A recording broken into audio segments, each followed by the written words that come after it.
சங்கீதம் அதிகாரம் 9. கர்த்தாவே, என் முழு இருதயத்தோடும் உம்மை துதிப்பேன். உம்முடைய அதிசயங்களை எல்லாம் விவரிப்பேன். உம்மில் மகிழ்ந்து களி கூறுவேன். உன்னதமானவரே, உமது நாமத்தை கீர்த்தனம் பண்ணுவேன். என் சத்துருக்கள் பின்னாக திரும்பும்போது உமது சமூகத்தில் அவர்கள் இடருண்டு அழிந்து போவார்கள். நீர் என் நியாயத்தையும் என் வழக்கையும் தீர்த்து நீதியுள்ள நியாயாதிபதியாய் சிங்காசனத்தின் மேல் வீற்றிருக்கிறீர். ஜாதிகளை கடிந்து கொண்டு துன்மார்க்கரை அழித்து அவர்கள் நாமத்தை என்றென்றைக்கும் இல்லாதபடி குலைத்து போட்டீர். சத்துருக்கள் என்றென்றைக்கும் பாழாக்கப்பட்டார்கள். அவர்கள் பட்டணங்களை நிர்மூலமாக்கினீர். அவர்கள் பேரும் அவர்களோடு கூட ஒளிந்து போயிற்று. கர்த்தரோ என்றென்றைக்கும் இருப்பார். தம்முடைய சிங்காசனத்தை நியாய தீர்ப்புக்கு ஆயத்தம் பண்ணினார். அவர் பூச்சக்கரத்தை நீதியாய் நியாயம் தீர்த்து சகல ஜனங்களுக்கும் செம்மையாய் நீதி செய்வார்.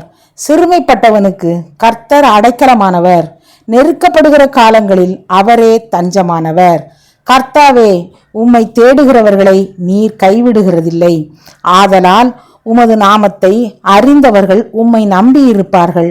சியோனில் வாசமாயிருக்கிற கர்த்தரை கீர்த்தனம் பண்ணி அவர் செய்கைகளை ஜனங்களுக்குள்ளே அறிவியுங்கள். இரத்த பலிகளை குறித்து அவர் விசாரணை செய்யும் போது அவைகளை நினைக்கிறார். சிறுமைப்பட்டவர்களுடைய கூப்பிடுதலை மறவார். மரண வாசல்களிலிருந்து என்னை தூக்கி விடுகிற கர்த்தாவே, நான் உம்முடைய துதிகளை எல்லாம் சியோன் குமாரத்தின் வாசல்களில் விவரித்து உம்முடைய ரட்சிப்பினால் களி கூறும்படிக்கு தேவரீர் எனக்கு இறங்கி என்னை பகைக்கிறவர்களால் எனக்கு வரும் துன்பத்தை நோக்கி பாரும். ஜாதிகள் தாங்கள் வெட்டின குழியில் தாங்களே விழுந்தார்கள்.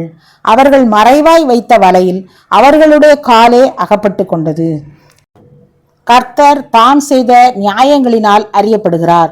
துன்மார்க்கன் தன் கைகளின் செய்கையிலே சிக்கி கொண்டான். இகையோன் சாலா.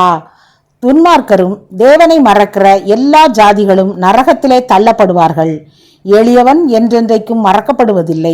சிறுமைப்பட்டவர்களுடைய நம்பிக்கை ஒருபோதும் கெட்டுப்போவதில்லை. எழுந்தருளும் கர்த்தாவே, மனுஷன் பலன் கொள்ளாதபடி செய்யும். ஜாதிகள் உம்முடைய சமூகத்தில் நியாயந்தீர்க்கப்பட கடவர்கள். ஜாதிகள் தங்களை மனுஷர் என்று அறியும்படிக்கு அவர்களுக்கு பயமுண்டாக்கும் கர்த்தாவே. சேலா. ஆமேன்.